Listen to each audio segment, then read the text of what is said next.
So now I want to remember the word. Because of them, not cool no Santa. Are we starting afresh? Yes, sir.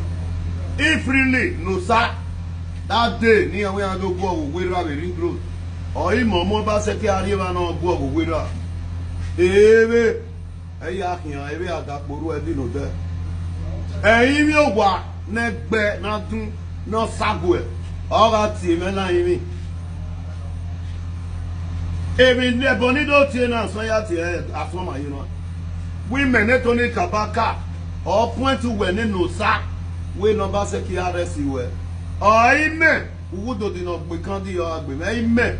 Who do not be candy your agbo no sa. Bakia do guare rawa. Vogbe. Igiyan. Ina we o women wa le do guare. Ina bi awo se me ya. La wa do le ba be ya protect the women. Along the line doing it. Il a gbé boy mon power. Na tie oserali. Ari gbé boy anywhere. Amaye ti go go weda. He don't know make up with government or not the bayan. Oh my own way when the boy any warning. My brother will show concern. My brother will show concern where yes. Non dien. And you not go better. Nothing was done.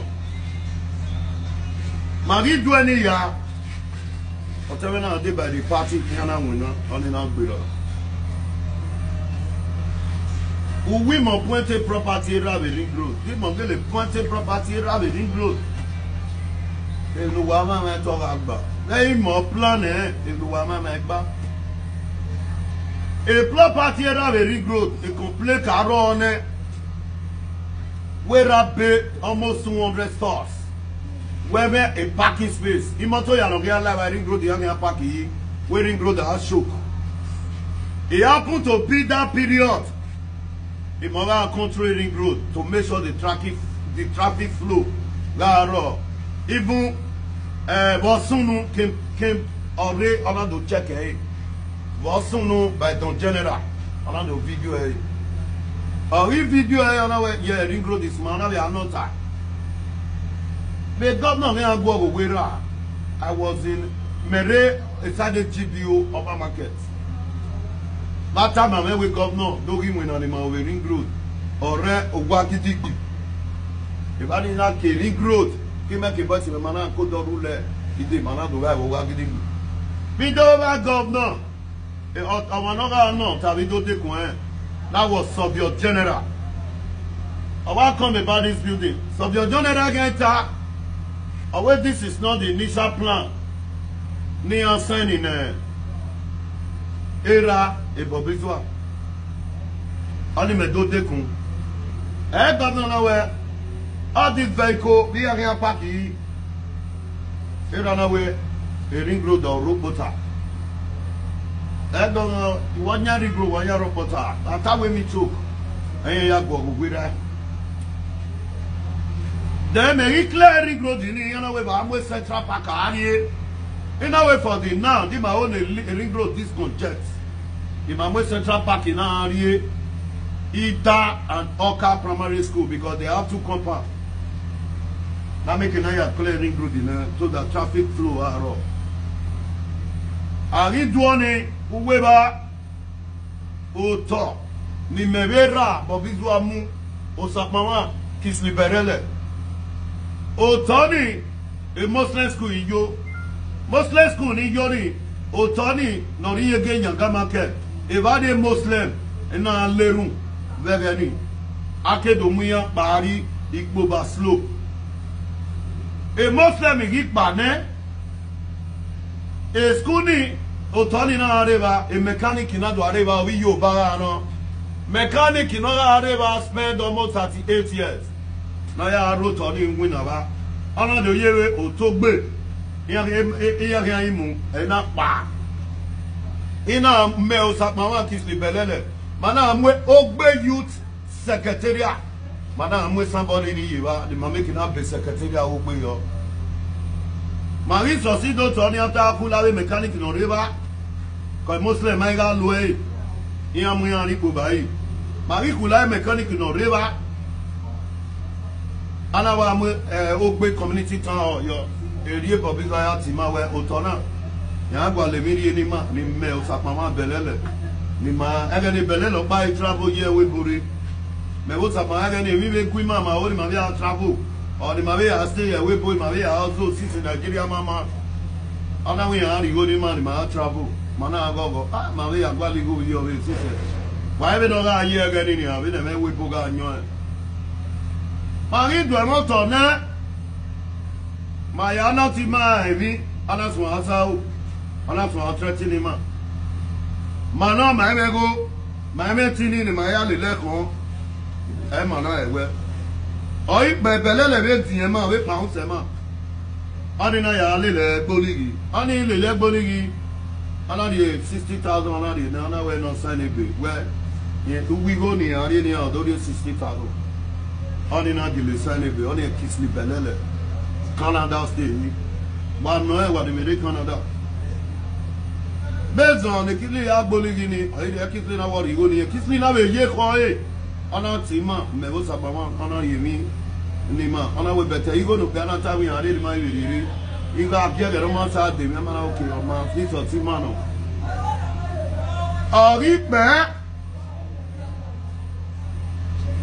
Ok, maintenant, doit avoir un problème ou pas dans ce nous Lagos Street.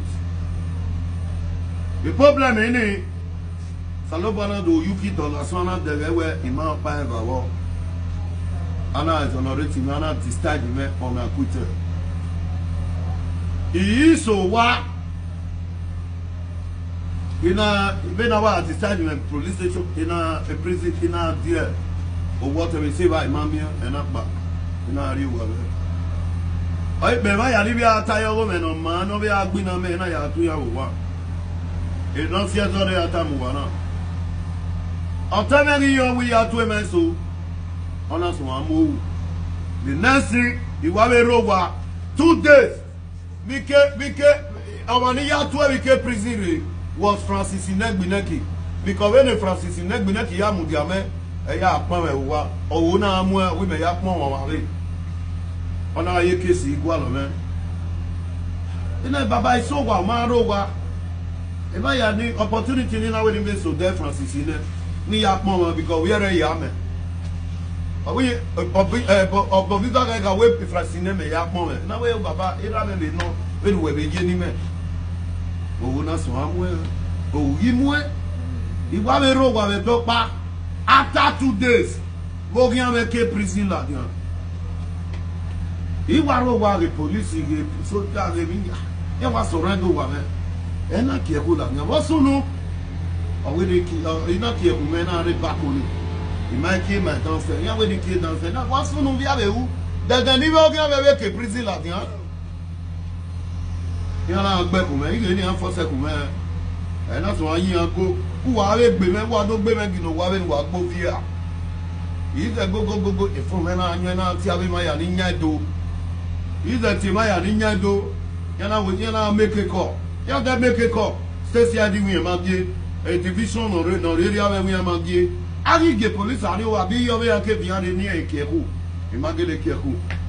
Oui, ben, il m'a sonné de make a call, il m'a dit, il y a un call, il m'a dit, AIG. Oh, oui, il y a un doigt arrêté, il m'a dit, pour besoin. Il y a une pétition, oui, mais, Netoni Kabaka, il y a un kidnapping, il y a un biscuit, il y en a des moments, il y a des moments, il a dit, fait 10 secondes, elle a dit, il a dit. Pourquoi des moments, bah, dans les cas précis là, il y a des moments, bien arrivé, on a, il y en a, les yeux que dans le week-end, en Monday, et a dit à Rofik de corps du beau parti. Il y a un petit idée, tu sais. Il y a un petit beau parti, il y a un petit il y a des autres, oui, mais il y a des moments, il y a un esprit de il y a un fils au bar. Il y a un mouvement, il y a un mouvement, on a d'avant. Des hommes, on y est, un fort. Il m'a mis un lawyer. Police is in investigation. And I'm there working. I'm not open up in the police. You know what? What thing my brother they worry me for? If I dey sleep for night, I dey dream of see outside people. They go they use dagger they pursue me. If he is strong, my own not strong. The Lord will collect me from Muslim, I better make it return her back. based on if not how and I open up my police. Police, they know why police in the AIG or whether our can I want to know talent or be the one why you go. No almost a Muslim, I return every week. Because every other I mean, but that one tell me you tolerate Yanka market with ring growth. Panamu. Our money, or go back and me your mana, my own my water up and my boy. A mother yeko boy, where were me 15 were boy. You do the mana one on a women in our lima orion. Or Yame open up where Oko gave not to know a boot or not. Or I mogele and worry large shopping complex. Would not be candy or women or son. Then Moga setting on board with shopping complex in that. Who would not be candy or a boy. Aimiowa. The more when I go with shopping complex in that. Aimiowa now do except why Aimiowa be money. Aimiowa raw or no man. Aimiowa or get a raw, the more well no man. Daimon who like on the social media do Babu. Aimiowa not Nebatu, Nebosagwe, or I know it. You don't see any land, you don't contact. You know what's in? I was feeling free because we were going to dream. It was so why now we never ground through food. Now we are not getting on anyway, or Kawe or Tion, if I read was so. May God forbid. Oh, Teme, but this one, Hana. The man will not let Manari Marojo back the TV road. Marie married Gini. Edosa was the president of National Union. Edo State. He has a bearing road. Man. Come on, now. Any man, I be to Alay with Boa. Or Mamma Winner. Ever man, I just scream, Mamma. Every road in I revenue me are on my power. I my husband winner with a voice of Edosa. Igbinani is a young money ITV way around. Igbine Jonado, so like I know 2 warrior government to Imewa. Igbine Jonado is one Ghana, Teboni, Bobby, Tebon, Edosa. Who warrior government to Imewa? Bobby's on our Edosa Baoga, Edoya. But ring grow when I say Alima. Or a problem or rock. Mewa, Mahuli Maya Kwam, the baby blue. Igbine Jonado, Larry, what Baoga to say ring grow the Alivio. Iriadoya sering bro di anima manadwa we win revenue. Mari we win revenue ni ma quality go ya bonus. Awe ari levy by Igor mama mie yari by wo wa ale ya hiemi do ya pay levy after we pay bonus ne. Ya toge e bo panya in oredo. Ya no iredo ke no gosa ke no geya. Emi ni atana ya toge. Wa diogo me mama ya baladani do ta ugudo no gbe kan de ora gbe me. Mari we na no temene me ya wa gbe sambo secretary wanted. Me fa ke secretary me gede obo wa na. E baba mo ko na. Ya mi secretary mama me giti e. Because I walk in ra, or Manera, or 20 or say, Uyi no go to where, Uyi no guada, or Guebe. It's not his secretary, Mamma. Marina, do, Mamigo, Aquigo, and that Babariku, why I don't pay 30,000. Even on the area, who buy me Emenitana, ya Togi. Somebody, your woman, Mamma. It's not saying no Sabana and Sana Yatamuana. He's a 12, do Puna, have a do saucy. We go at me with Bob. And now we are our trouble. And now we are our trouble. And now the more bill, and now we are trouble.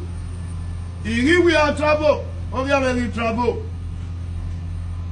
The traveling in our problem. And I bear do whenever I'm home. It is so what? And now we've been to put my brother in power. If you are payment, or you get a book that after I be on it. And now to organize those states driver welfare. Now with driver mami wago, why me welfare go puwa, why me accident, why me one of yo, my collective go puwa ke why me welfare wa. Eri do ya organize those state driver welfare. Kobeniya organize those driver welfare. My what autonomous when Omari forgive, Omari forget. Because I call it go be a driver have a problem with you.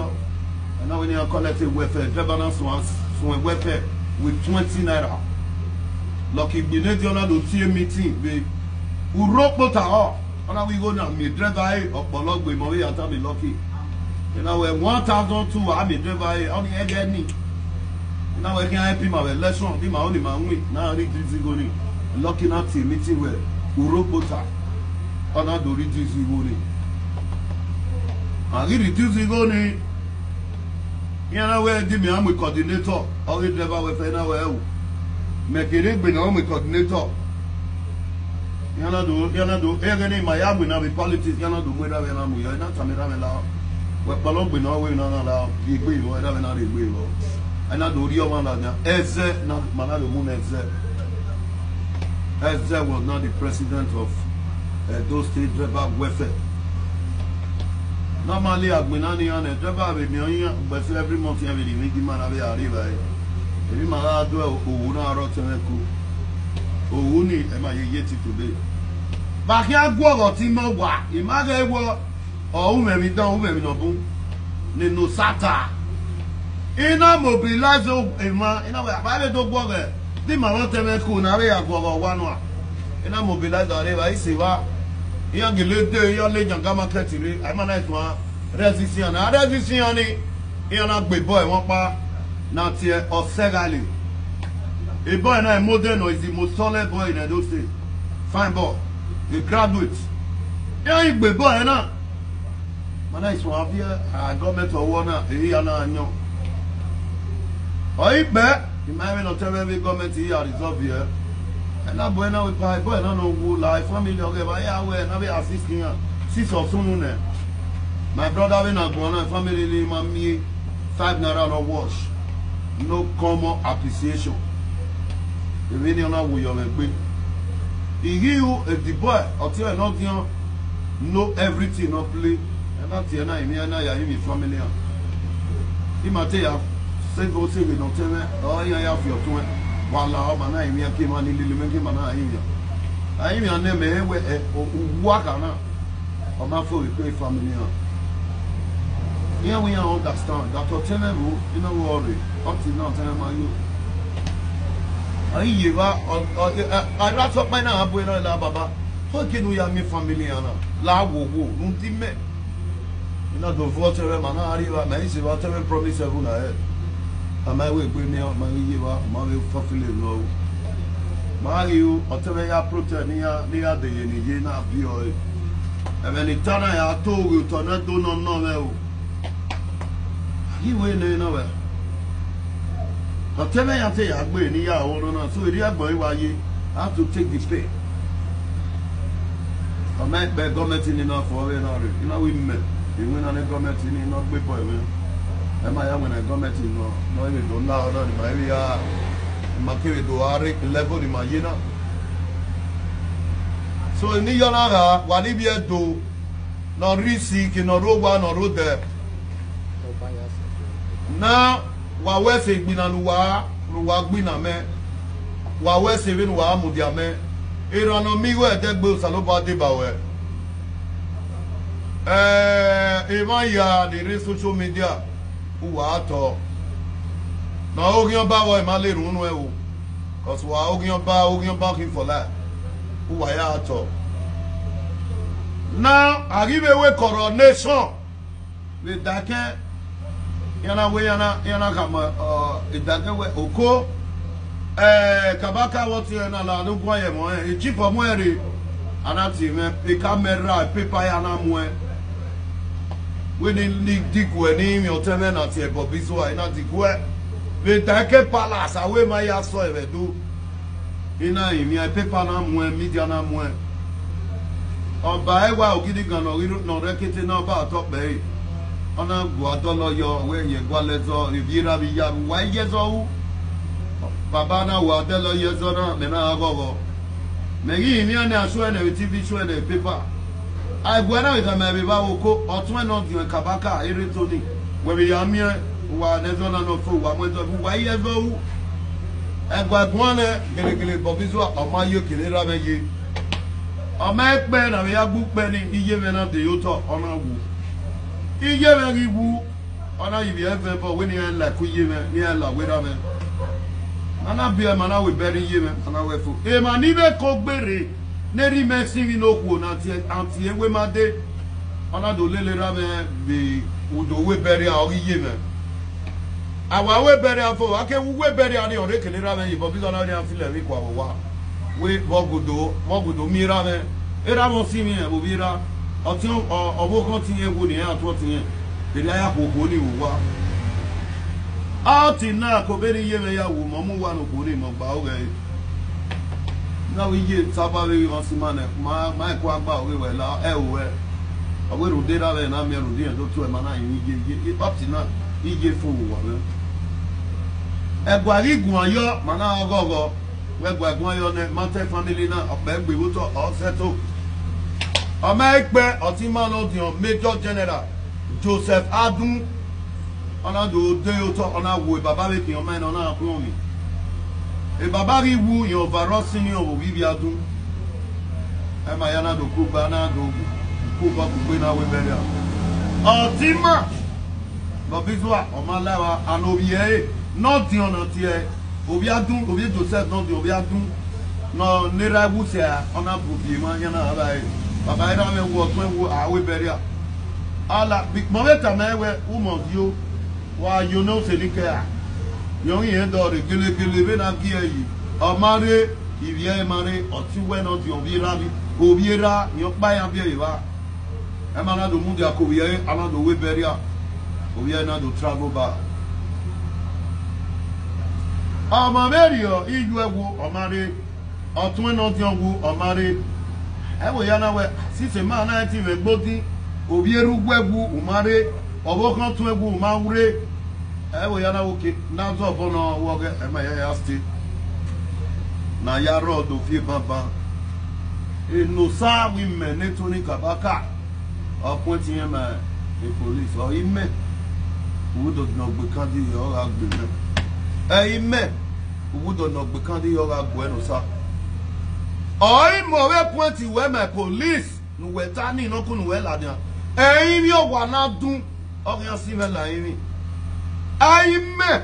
Ire ba je na mu we eyin mi o wa na dun o yan si we la yin. All these problems start from your father. Cause ego e si me.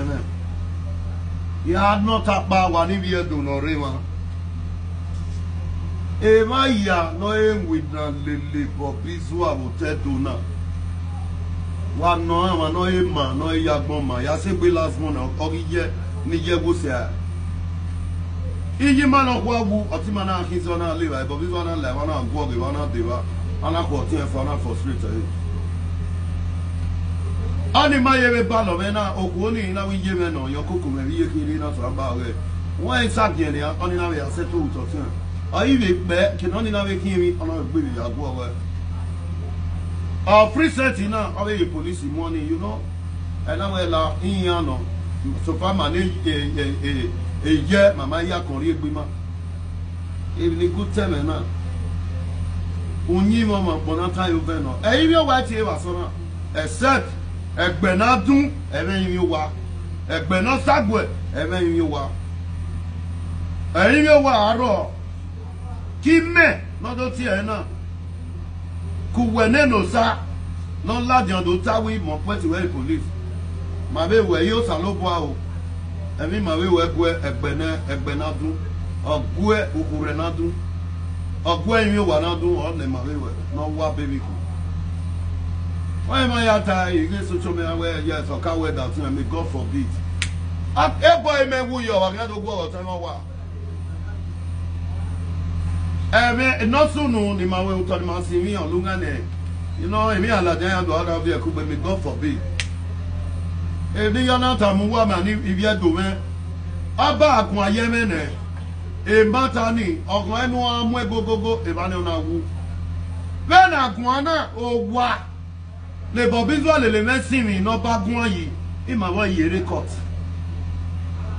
Ima pade ni bue oba we ba oba atokbe e matter no settle otebe ma ye oye mumele court bare court o wa ni bi do o biera me na ti e Jos Kabaka e mo wa yo pa ye bia de ra me e ge na wa otebe 19 wa so fa we to ba le mene e na mo wa ni na mo ne e wa mo wa na ma say for the otebe na mo problem ni ma ye court e court ya verse where every family na be near ya boy wa e matter no babu ne o ma bi ahi una e ma ya reason na ye na me no we go ne e bobizua Imania spoke of power Imame 10 feet by 10 feet Imanye so ina do so go be agbina e you tell do ku wa na e travel no be arriva wa so ina do so go be agbina so aba na do ku ni me e kwa me o sabo ge ya blessing me e ti wa egbe e ti ye school gbe secondary school yo o salo ba blessing me to be me ma I come of my blessing because e kwa ya when an lo teme or you sabo blessing o ten win an lo ma me 10 feet to ma me 50 by 100 ma me 10 by 10 una be do you go for where there ana be do ale lo senior Egena kana whatever the event sing you wanna me boteme oh man abroad we celebrate 473 houses bedona oh man abroad whatever na do ale event sing 2 flats no man say about 50 by 100 ni ya no obiera be why we dey call ya re iwin na le lo ma mi even though you go there igbofuna re so if you do I mean, don't tell me what I'm going to do. I'm going to do I'm back when you go. What go? If we are more where I matter for. Then I'm going to matter my info. After me, Baba Guane. Any year, see any matter na eroto. We be women. It's a boy on you. Massive matter na Benica. Oh, matter of that. Who do not be candy or agbe? Matter of that. Who do not be candy or agbe? No salary for this one. If you do, no allow. Every day we are going why not go? I go on why. So for my mirror. Oh, what go? So no one make our West any. All we want to know is la. The Mugani. Aman te mesoro bi me migo be bona e vaya ni wina lele me na belu wa mama wa so te you te do ni bun yana giere akabaka be no migo se mo wa mo de because e ko me am a chef giver e vasi me bo wa ne wa wina lele me mo wa e pie me bo wa ne wa wina lele me mo wa because I was a cheerful giver and a money spender. You know, from nonsense, you gather sense. I even the opportunity now to do not do a cookie going out of Goa. A Kenya go on a Yakamu, any boss, Abba. Iga amigo every week 300,000. After salary, maybe this Moraba, a dose, even a national year. When a road deploy, we are here, maybe I roy me. You know, do I pay you block every week? If the pay not pay for 2 years, you know, if you pay you Smith, if you pay you Granite, if you pay you, because when he cooking on it, he met him. If I pay you material and I pay for good 2 years and 9 months. You know, I didn't go my pay on a calculator. You know, we be a boy, a palace here, boy. But I don't know, so we get a wow. You know, you're not from a supply. You go waffle, you know, we are made blocks, you know, you are made cement, you know, you are made tiles. Even you came, I have boys in the boy, my son of a book walking, since maybe 1 minute, and I'll be blocking here. Now, we block with a block if you touch in there. No be bug with a tax, and I will let you a wire in the page, even woman, and we know we are living with your name. It is my ass of sea. A boss in the winner, Lily Meredo, in your bob die, you people walk to do, Et boy si men est bon, big boy, hein, rien fait. Et boy si men est bon, agmamaya. Et roué. Et maintenant, les là, y'a ces babes melo à vos amons qui avaient. When they radori au bol là, y'a ces babes et puis maintenant, Tony Kabaka. Et boss à parano moulette, comme on est à Yagboma. Là où ça l'eau, bon, on doit bien en ima. Il m'a sauvé les roués. Maman, il speak de papa spoke. Au salon, boy, il m'a venu on a blessing. Ouais, on m'a fait des photos, ça doit être à moi, et oui. Et ouais, bon, nous y est, nous, à moi, diwa. Il vit, il met, nous, ouais, dire, ouais, nous, ça, qui non, dit, ouais, il y a mon moment, il y a yo, bien, oui, non. Ouais, mais spoke ya. Ou yao, yorira. Wa agwon, we agwon, pra, we atalo. Dim, e wata, uta. Nuta magbo ẹyin mi o wa na dun wa mi ya no me be mata no sata do ro ta ẹyin mi o wa na dun no sagwo ne gbe no sagwo no we no sa be no lórí àwọn mi wa de tebe na wi na nira eri aya mi o bo aisaga e pa yi ma a ti break e bi ma one day be we de ya grit ọsẹ bana gbàgbé ana pàṣẹ àmà ẹ ti wá yẹdàgbé má sùn sẹfà ní mẹsì mi gbèjẹ nàti ẹ Kisli udugbẹkẹ ìwé títà láàánú màyà kókòkò bọ gbèdè bá ọsàpàwà nù múlẹ náà mẹsọwé ìfọmílímà ọsọsì ọrísọsì nìyẹn udugbẹkẹ náà tẹmẹ ẹmọgbàmọdẹ ẹsẹ tó wà náà ewúkú òbí rẹ mami ẹ nàná bẹ dé sẹkàn hàn dá sí náà. Avec ce qui n'est de Bobby Donald au dé second hand house. Vous pouvez voir. Avec ce qui n'est de n'avait pas non il va des property. Mais il y avait un mot de à la web. Arrive pas non il a wani et vous on est Kisli du bec.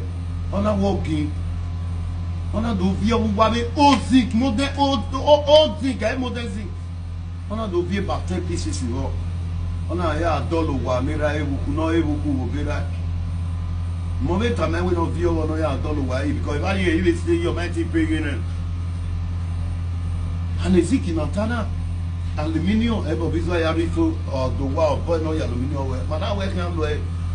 Oh, Eziki ni taya bana wo watermelon na ti Kisli o ragbon ya ire Kisli o ye lusi ana bana Eziki ni ai viore aweta iyen vi o weta ade yo ina dori go no tebe mana ade Eziki ni ya toge emi o wa na du no no me eya bio ni mi na la re si suwe kan we na ne la ri o we ra onye wa Ezeki me. He was born the year 1972 on the Kisli. Ni merci mi. Ma wa gba won eti ma wa gba wina le Bobizwa ke ba sapawa. Ma ya ni wina no ni be si mi na ti ST. O bi ere. E ba ya ni wina le Bobizwa a frustrate ya. When are your baladia ni ya gboma. Me have the 20 or 50 ladia no favor be me no rogo boy be na. No Ryoko, no Bowa de, no Mowa de. Why Abona, or La Donna do two Abongi? Why, man? I may really be a valley man. You are the telling on ye, and if you do Nirema and Boom, no good man to say, Demi and Itana. I was very surprised. He may have protected Bobizwa, but can't go or Wabak Boy or Sedali. Waniga Redo. No ke travel ke ni loto no experience we na wa be tamango me ba we eru we magbasi mi to amoto yan pare amu ire so a ya to la nya na we na we ima we na go gira wa itie mi wa yo ne wa ni bi do no mu ti awa we si e no sa do we are born when you go away every nori or a baby. They take on the only go away every nori or a baby. Thank God. I very much go walking again and young him here. My hand is like we know. But I promise Oga Somegbe, we don't save remain, save ruwegbe. I can't make part of a family man. Never.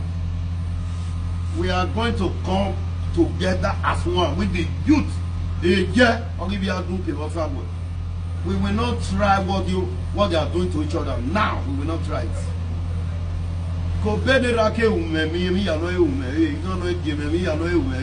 Set up your anointing. He may say, "Yeah, we are maybe He club at up. I do it. One like club, maybe I even go tell where we bet there. We will bet there. As soon as I 1.2 to support my brother birthday, my sister birthday. But we know. Man is soon you know we have a problem. Maberia ye come. We be up by my only way to New York. And with daddy, I want to marry. You know, see me and daddy not play. If you see me.